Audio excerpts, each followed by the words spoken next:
Awesome. And we're live. So, hey, what's up, everyone? It's Phil Gerbishek again with another fantastic conversation. Technology being what technology is, sometimes it doesn't work the way we wanted it to. But the good news is you always have to be prepared to go another way. So today I get to talk to Tom Williams and Tom Saine, co-authors of the book, The Seller's Challenge, which is specifically for B2B salespeople that actually want some help. So this is a dense book, folks. If you haven't picked up a copy of the book yet, I encourage you to. It takes time to read, but it is worth every second of time you invest. But before we get started, I just want to say, hey, what's up, guys? Hey, Phil, it's Tom Williams. Nice to see you. Thanks for letting us on the show today. Heck yeah. Hey, Phil, Tom Saine. I've been looking forward to it. Where can I get the glasses? Zenni Optical. I wish they were a sponsor of the show, man, because I get a lot of Zenni, Zenni, ZenniOptical.com. So these are my favorite. One of my favorites. These are my orange ones. So. Okay, got it. Yeah, cool. So hey, so you guys said it's raining in Arizona, which is like B2B salespeople understanding all this stuff in your book. So how rare is it that a salesperson actually gets all the points in your book, man? No chance. No? Part of it is built into a lot of salespeople, and even myself when I first started out, was shortcuts. Do it fast, make it quick, do it painless. And so the result is you hit fewer people than you ought to. You don't spend the time planning that you should. Your conversations are quick and aborted. When it's all over, all you did was pitch somebody that wasn't ready to buy. And in the end, maybe not even the buyer. So what we've got to do is we got to stop, look at a situation in a different kind of way and say, what am I challenged with at this particular point? How can I make a move against that challenge? What's that not moving going to do to me in terms of my chances? And what's the data say is the real issue here? Those are the kind of things we wanted to throw back to the salesperson and get them to reflect on it. Wow. Those are some really challenging questions. I think one of the things that I want to talk a lot about, because I really think it's at the core of the book, it's early on, but it's central, and that is the whole idea of kind of buyer mapping, right? Understanding where the customer is, who the customer is, being customer ready, and to map out all those stakeholders. So can you, one of you guys define that, and then let's talk about how we actually put that into practice, because I think if we can get that, at least we have some hope that we can do the rest of the book.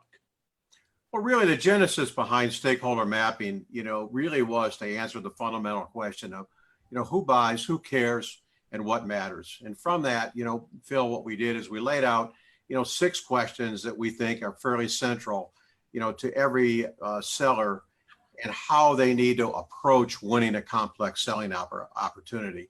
And then from there, we asked them those questions, and we asked them to sit down and think about it. And if they want, put it on a piece of paper. And if they don't, they can simply just do it in their mind. But the idea is that those questions become central to developing ultimately a strategy and how are you going to win that deal. Awesome. Tom Payne, what would you add to that? Tom Saine, what would you add to that? Well, I think some of the questions are not questions that you normally ask. I think they're questions like, how urgent is this to this particular buyer?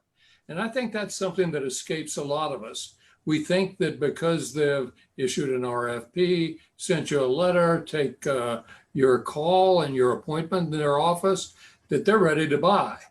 And the reality is that they may not have a clue why you're there. You may be just visitor of the month, or somebody who is just making a call from their perspective, and they're being polite. We used to have a phrase called Minnesota nice. And Minnesota nice was when you sell in the upper Midwest, just because the people sit there and nod their heads and even, go to the wall with you on stories and everything, that doesn't mean that they're ready to buy anything. And so what we wanted to do was to ask the hard questions. What makes a difference to you? What moves the needle? And how do you measure what moves the needle to you? And so we wanted to get distinctions among people that are going to then become the basis for the kind of conversations and messages we send to them. And so, for example, if somebody measures a particular medical device in terms of patient comfort, somebody else may measure it in terms of price. And so what you've got to do is be sensitive to that. So that is part of the whole document creation process that you go through and mapping. Kind of play off of that, Phil, another thing is that we bring out in the book the need to understand the accessibility of the different stakeholders that you're talking to. That's another thing that people just really take for granted, that they're going to have access to a lot of different people that are involved in the sale. And I think the other point that I think it's important in that first chapter is that we often identify the internal stakeholders. They're involved in the purchase of the product, the service, or the solution. But we often fail to identify the external stakeholders. And oftentimes those people are extremely, extremely important because they're influencing that primary stakeholder. A good example is consultants. If you get an outside consultant that's highly respected at the C-suite, they've got their opinion is weighted very strongly. Colleagues that somebody in a powerful position, an executive position that has a classmate, a friend, a colleague from another organization that is extremely knowledgeable. Authors. I mean, you can go on and on, but those people oftentimes are providing influence and direction and guidance, and no one even knows that they're involved. Wow. So that's so interesting, because you said people outside the organization, right? So authors, speakers, maybe some TED Talks that they've seen, colleagues. How do we go about identifying those guys? Do we just ask the question, or how does this happen? Sure. I think if you use the stakeholder mapping and you identify, the stakeholders, you can talk to each of the people you're talking to and ask them who else is involved, in the purchase, your decision process. I think one of the things that many salespeople don't do is they don't ask the person that they got the interview with to assist them, give me some coaching. And part of the coaching process is to ask them, who else should I talk to? Yep. Who influences not only you and other internal members, who influences your customer? I can remember one time when we were working with a very large food service company. And, the question was, well, everybody on campus is connected to food in some way or another, or in a corporation. But what we didn't catch at first was that there was an external person who wrote food write-ups and critic for the local newspaper. And the reality was that person changed a lot of attitudes on campus. So if you went over and interviewed this person, not only were you getting somebody who's willing to help you out, because the other competitors aren't doing that, then what you get from him or her is information about what they think good food is and what the essentials are in terms of where the bar is and what you need to hit. So all of that becomes, that's why it's not just the inside, it's the outside champions that could help you. Yeah. Wow. That makes so much sense. So before we move on here, I forgot to mention, folks, if you are just turning in here and you don't have a copy of the Seller's Challenge, this is a unique book in the fact that you can pick it up and you can pick any chapter out. And honestly, you could make a book out of that. So guys, why did you write a book like that instead of just giving us a bunch of anecdotes or a bunch of, or one story that weaves through there that we could pick up? Because I think this is very unique in the fact that each chapter could stand on its own. Great question, Phil. I'll tell you how the process evolved is that both Tom and I have been teaching, facilitating sales programs for the last 17 years. And as we would talk with different sales leaders and participants in those programs, either at lunch, at dinner, over drinks, during breaks, what they would say is, we really like the methodology that you're teaching us, but I've got this specific problem that I'm dealing with right now. Do you have any advice, or can you give us any counsel of how we might look at this in a different way? Or do you have any suggestions on how we might answer it and solve that problem? And so we were sitting at lunch one day and we started talking about it, and we sat down and we started jotting down all these different challenges. And we said, you know what? Nobody's really ever written a book on this. Most of the books that are written are on negotiation. They're written on prospecting. They're written on sales coaching, those types of very specific behaviors. But nobody has sat down and just looked at it through the eyes of the sales rep on a day-to-day basis. What are the challenges that he or she is facing every single day? And we took the 10 most common and decided we'd write a chapter on each one. And that's how the book got started.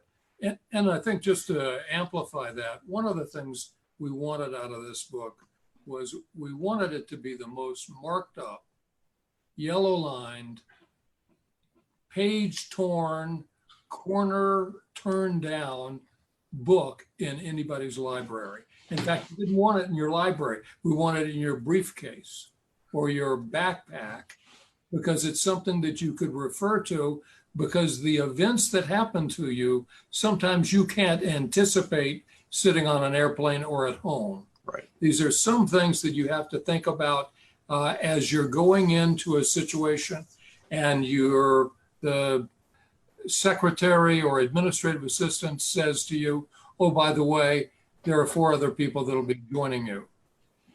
And you begin to think, well, I wonder what role they play. Wonder what moves the needle. Wonder what is critically important to them, and what experience do they have with the product. I mean, there are all kinds of things that kind of come out once you begin thinking of it as a field manual or as a options list. It's a little bit like a directory, and so every page is going to tell you either some myths that you may want to discard. It's going to tell you some fallacies, some data, some options, some things that you want to stay away from, some skill builders, all of those built in. Wow. I have to say that was one of the things that really blew me away about this book, is that it is so comprehensive, and keeping it in the pack, getting it ready to go. I mean, certainly it's something that I'm going to use with the teams that I coach, because it's really important that they get these. And one of the things that I thought was really interesting that you talk about in chapter 3 is about the need for insight. And this is different than information in so many ways. And I think it's really important that we stress this as well, because that's where your book comes in a lot, I think, in that I can pull this out now and I can start asking those insightful questions that actually uncover the real need, instead of just the easy thing. Oh yeah, okay, great. Well, I need this because I said I did. And then we get happy ears, right? And we just hear what we want to hear. The need for real insight. So can you guys define insight and how that's different from information, and how we get at that, please? Well, I guess there are 3 elements that come to the fore immediately. The first one is to educate. The second one, excuse me, is to collaborate. And the third one is to persuade. Now, if we just play a little game here, Phil, and I say, which of these 3 does the salesperson feel most comfortable doing? Probably education, right? Education or persuasion. Okay. And so the first thing that they do is either tell you a little bit about it and then try to persuade you that that's sufficient grounds for buying. And instead of really asking the person questions to bring out what they know. And in fact, let me back up a second. I'm not sure that most of the salespeople we work with are all that good at asking questions. They ask questions that are, in many cases, self-serving. They want to know something and they're going to ask you about it. They could have done their research, could have gotten on the internet, could have gone to LinkedIn, whatever, and they didn't do that. And so now all of a sudden they're in front of someone who they presume is the buyer, and they're going to ask these questions. Well, the reality is, where does that lead us? Where does that really take us? And so what we want to do are ask questions like, do you see this more as a problem, or do you see it more as a threat? Is it something that's immediate, or is it something that is in the near future? Because that kind of question may lead them in to making some statements about their situation that they normally wouldn't make. So this is about educating them, but it's about educating you. It's about finding out, doing a deep dive, understanding more fully all that's going into it. Simple questions about cause and effect. What do you think caused that? Is that cause, has it gone away, or is it still there? I mean, those are the kind of things that you would expect of someone. But another element is important here too in terms of insight. You can't just be someone who plans good questions. You got to know enough about your customer and your customer's customer, or you're in trouble. I was reading recently some data coming out of one of the really good organizations that 81% of the executives said that they expected the salesperson to have knowledge of their business and business model, and they don't. 81% aren't getting it from the salesperson. So what we've got to do is we've got to develop a game plan around knowing more about your customer so that you can ask intelligent questions. Wow. So that's a much longer conversation. That's a much longer research. That's a much longer prep than just, oh yeah, go in there with the 5 questions you're going to ask them. And when they ask those questions, you parry back and you've got the answer to those because you know the 5 little stats that are going to push their buttons. You know, at the end of the day, Phil, every sales rep's got, at the end of a call, they've got to ask themselves, from the buyer's perspective, were you memorable or were you forgettable? You know, and one of the ways to be very memorable is to sell with insight, provide information that, you know, that buyer or that individual doesn't realize. To ask the more difficult questions. Ask that question that gets the buyer thinking, wow, that's really a great question. I've got to think about that for a minute. Or, you know, you're the first person that's ever asked me that. When you do that, you know, now you're starting to connect at a deeper, richer level than other sales reps that they come across on a day-to-day basis.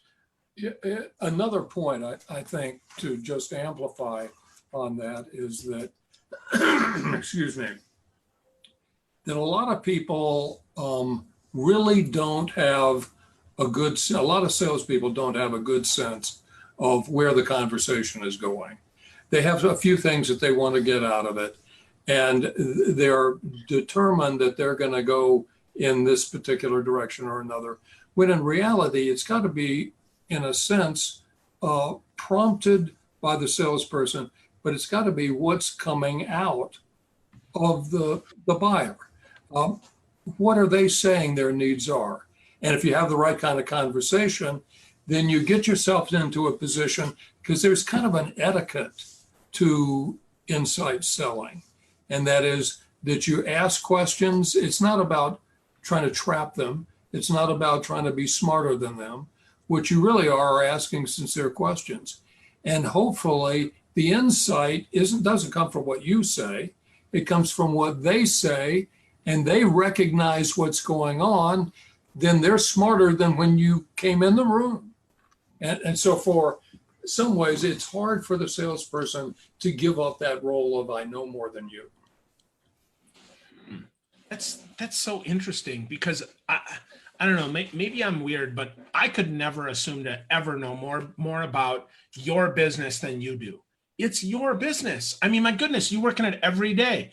If I'm fortunate, maybe I encountered you 6 months ago or a year ago, and I started doing, identifying you. But my goodness, how arrogant is that a salesperson would ever think that they're going to teach a customer something about their business, maybe about their industry, but not about their business? I mean, is that really something salespeople do? Well, part of what they do is they presume that this ultimately is going to be about my product. So all roads lead back to my product. So some of it is just about positioning your product. And so they will take those opportunities. The reality, though, is if you truly are interested in your customer, you are asking these customer-centric questions that allow them to tell you about, you say, I've had a lot of experience, but you have a very interesting business model. Could you share with me a little bit about how that model drives revenue for you? And then all of a sudden you've got, I mean, if you're dealing with a CFO, that's where they live. They have that discussion even with their wife when they don't want to hear it again. So it's those kind of things that can engage you. And I mentioned before etiquette. Etiquette is partly recognizing that you ask the right kind of questions in the right way, and that it's that you follow up.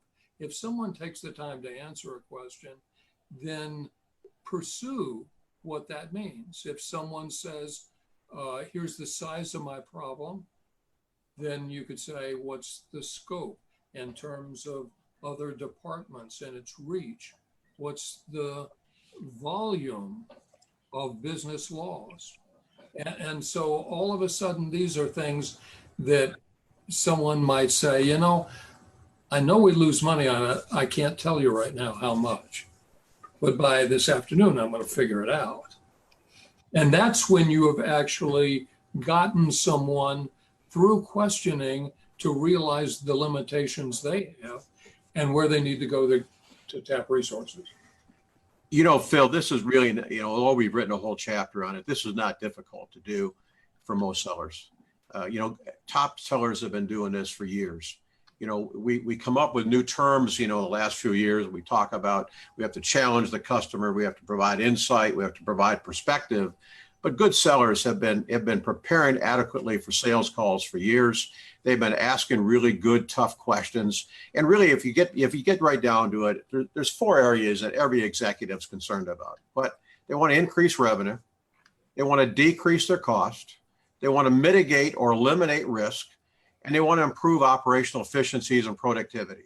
So if your product, service, or solution can hit one of those hot buttons, or more than one of those hot buttons simultaneously, you can create a conversation. And that's up to the seller to prepare for that call so they can provide some insight, ask some questions, and then provide maybe some insight or dialogue back that's relevant, that may illustrate a point or two that the buyer doesn't realize that's interesting, and says, tell me more about that. And that gives the seller then an opportunity to really have a more robust discussion that's really a collaboration. It's not an interrogation, it's a conversation. I like that. I think that's important, right? The conversation, not the interrogation. So important. That's why this isn't called interrogations with Phil, right? It's conversations with me, because I do think that's important. I don't overly prep for these.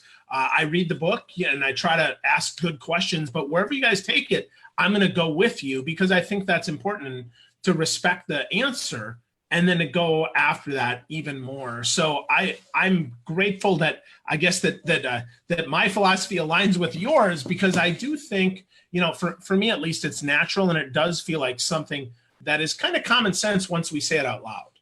Well, when you have a conversation with a customer, you build trust, right? You build trust, you build confidence, you build respect for each other. And at the end of the day, you have a deep, profound respect for having had that interaction. And that makes you memorable. Well, another way of putting it is conversations are the building blocks of relationships. Yep. Every time you have a conversation with someone, that relationship, especially early on, has been altered. It's either moving in one direction or it's moving in another. And so what you want to be able to do is to appreciate and honor the opportunity that they have given you to begin to build relationships. And the more time you give them, there's some social psychology research, and it's been proven year after year after year. The more a person talks, the less their partner has as a view of them. In other words, if you're talking very little and I'm talking a lot, then I'm going to score you real high and you're going to score me not so high. Right. And so it also works in terms of the content. And that is, if you don't speak very much, then the content is not something you own.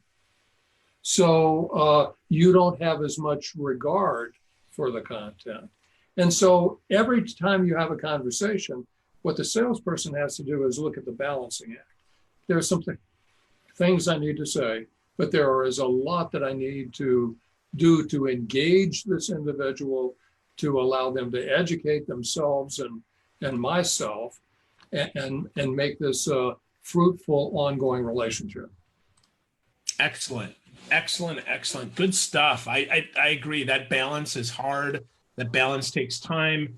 And it really takes intention to understand that you got to listen, but you still have to share. You can't just sit there like a stump and expect that people are going to spew their guts. So that's really, really good, right? We have to share a little bit back and forth. So I'm curious though, guys, because being a kind of digital first guy, I'm wondering, how does social media play into this? Does it help? Does it hurt? How can we leverage social to be a little bit more effective at some of these things?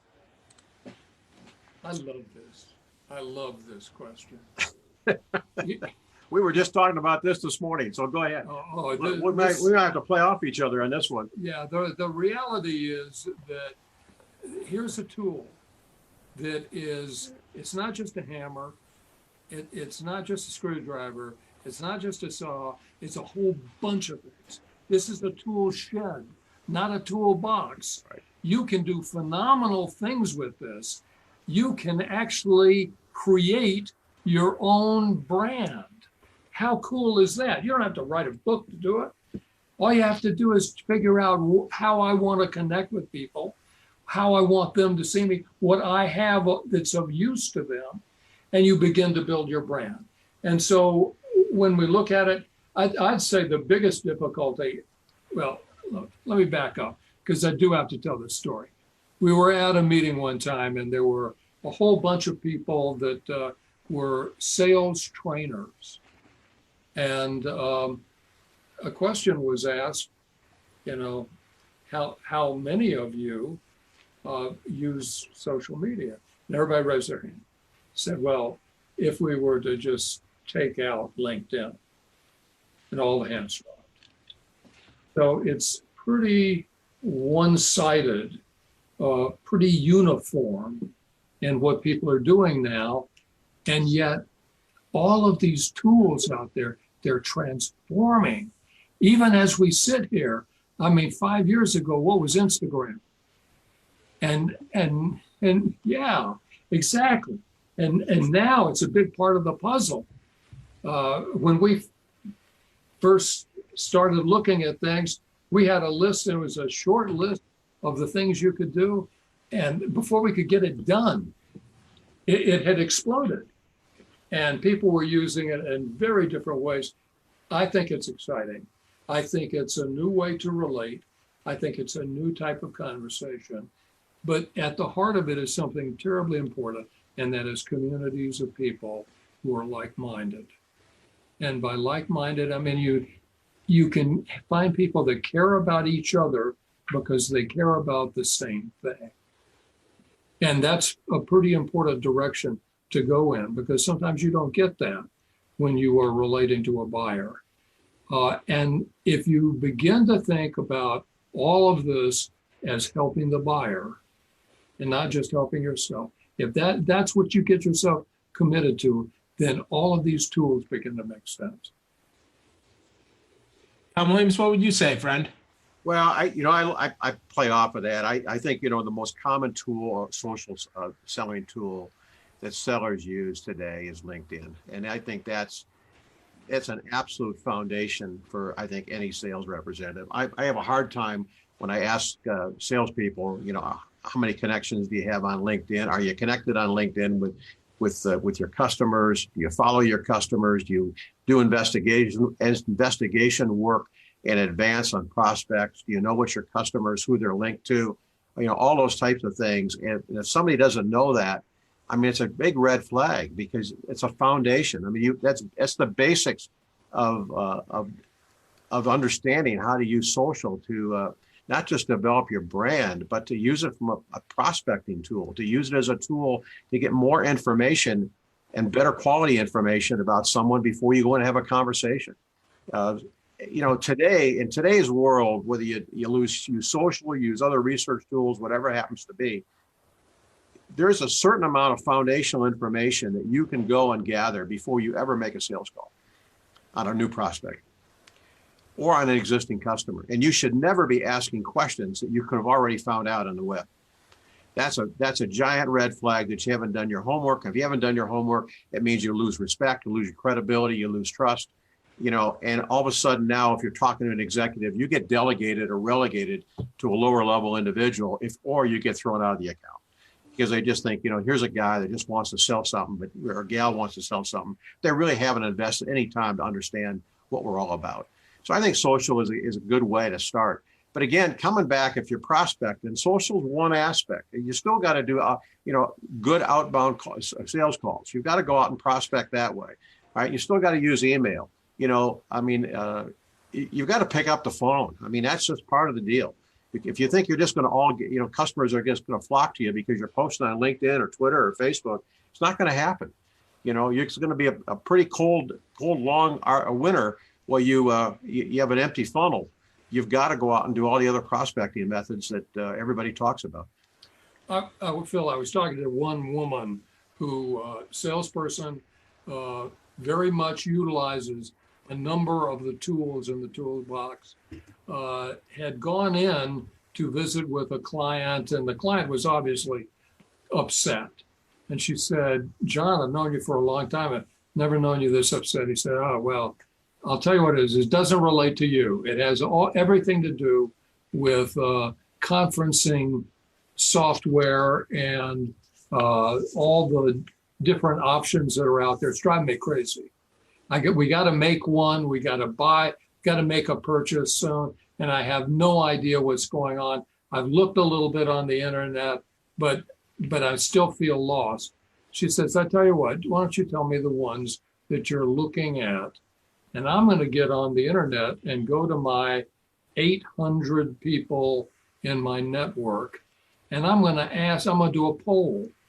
And we're going to find for you what they say is good and bad, and what the best prices and worst prices are for the software options you're looking at. And she won a fan. I mean, it's like he wanted to hire her. So, I mean, that's what we can do if we use social media the right way. Absolutely. I think that's such a good illustration of the power of our networks that we can use, not just to introduce them to people, but connect them to ideas and insights that we couldn't get any other way. I mean, if I had to call 800 people to get feedback, that's never going to happen, but I can share my network of people and get insight. And yeah, okay, maybe some of that's a little bit skewed because some people might sell that or work at a consulting firm or something. But for the most part, I mean, that's real feedback. That's real word of mouth, real trusted sources. And we trust that way more than a company website. So if you're not part of that conversation in sales, you're going to be left in the dust because people are doing that these days. They're crowdsourcing answers, not just looking at review sites, but looking at their network and saying, hey, Tom and Tom, what do you think about this? You've got some expertise in this. What would you say about this? And providing that real feedback in real time, often before, to gather that info and then calling up. And if you don't see that conversation taking place, I mean, that's the thing. If you're not connected to your customers, my gosh, you're missing out, because you would see that conversation and you might pick up the phone and say, hey, I see you have some questions about this. Yep. What can I help you with? I mean, is there information that you're not receiving? Do you want to talk to somebody? I mean, is there a user group that maybe I can plug you into that might help if it's software, or could be an association of people like you that you could talk to? I mean, be a resource. My goodness gracious. Yeah, it's a good point. It's a good point you made about user groups, Phil, because that's another thing that sales reps should be monitoring, or someone in the organization that should at least be monitoring. There's an awful lot of information, both positive and negative, about your product, your service, your solution around people that's out there in user groups. And so it's very important for someone in the organization to be monitoring those respective user groups and find out what people are saying. That's both positive and negative. The positive you can play off of and use to your advantage. The negative is an early warning detection system that says, I got to do something different. I got to fix this. I got a problem. And oftentimes that's the first wave of defense. So social media is changing the way people buy, and it should also change the way in which we sell. Yeah, totally agree. So guys, we could talk for hours about this, but I'd like you each to make maybe one final point that can help folks from the Sellers Challenge, because there's 10 amazing action-packed books inside of this one book. So if you guys could make one each, let's start with you, Tom, saying one point that people could use just to get started along the path. And then Tom Williams will let you close that up. So go ahead. Okay, my big issue for you out there, sellers, sales managers, there's a part of the chapter I want you to turn to. It deals with something called the emotional sell. And I think if you were to read it, what you would find out is that all the analytic things that we do, God bless you, all the numbers, the ROIs, the data points that you have collected, that's wonderful. However, you can tell a story. If you can share with someone something that's a visual image, an infographic, you can win more attention and more engagement than all the other data will do. Data has its good point. It needs to be combined with the emotional stuff. Wow. That's great. That's in chapter 6, folks. If you're wondering, that's in Better Eat Your Wheaties. So check that out. So Tom Williams, last words for you, buddy. Yeah, I think the one I'd like to give you 2 takeaways for your audience, if I could. one is take a look at the matrix that we developed in chapter 9 that plots the impact on financial results versus supply risk. Because I think everybody, when they, most sellers, when they look at procurement, they look at them as the enemy. And all they want to do is beat me down on price. And I think if they look at that matrix and find if they can determine right up front, what quadrant are they involved with, in that with that buyer? How does that procurement person or the executive they're dealing with, they're going to put that buyer into one of 4 quadrants, and it gives you a good idea up front as to where you are and what your negotiation strategy should be going in there, so you're not surprised. And the last point I would make is I hope that the readers walk away that really the way the book is designed is you can read it from cover to cover. Or if you've got 1 or 2 or 3 different specific challenges that are bothering you, that are really have caused you to lose deals in the past, just read those chapters. And when you come up against that obstacle again, refer back to it. So we think this is going to be both a book that people will read, as Tom said, hopefully mark it up and yellow it up and learn from it, but also a book they're going to go back and refer to when they got that situation come again. Absolutely. It's a great book for that. Put it in your backpack, put it in your briefcase, wherever it is. Keep the Sellers Challenge close. And if folks want to get more resources from this, you've got a companion workbook that goes along. That's available on your website at strategicdynamicsfirm.com. Is that right, guys? Correct. Great. So strategicdynamicsfirm.com is the website. You can get that. You can get the Sellers Challenge on Amazon. Really easy. It's how top sellers master 10 deal-killing obstacles in B2B sales. So if you're in B2B sales, you need a copy of this book. It should be something that is in your backpack. Get a copy. It's $20, $20.50 right now. Get a copy. You will use this over and over again. So Tom and Tom, thanks so much for spending some time with us today. You guys were awesome. Thanks, Phil. Thanks for having us on the show. Appreciate it. My pleasure.